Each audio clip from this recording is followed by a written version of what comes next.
Nicolas Bloch de Terrena Environnement, le bureau d'études de Terrena. Mon rôle en tant que pédologue dans le cadre de la prestation Fertilo-IRM, c'est de venir dans les parcelles, suite au passage de la résistivité qui s'est fait au mois de septembre. On a récupéré des cartes de résistivité et mon rôle c'est d'aller voir dans les parcelles en faisant des sondages à la tarière à main ou au préleveur motorisé, d'aller faire des sondages dans les parcelles pour définir les types de sols physiquement. Donc à partir de la carte de résistivité, on va pouvoir localiser et mieux localiser les sondages.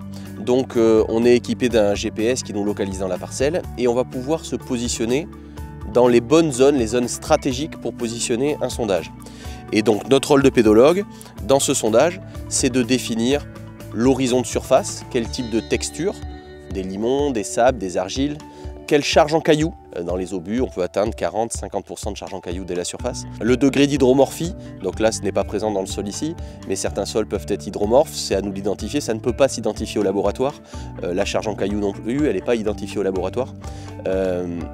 Ensuite, on va aller voir l'horizon inférieur, qui ne sera pas vu au laboratoire non plus, tout ce qui se passe en dessous, et donc définir quelle est la nature du sous-sol, quelle est sa profondeur, quelle est sa texture, parce qu'un limon sur un sous-sol argileux ne va pas réagir de la même manière en termes de fertilisation et en termes de potentiel de rendement qu'un limon sur un sous-sol sableux.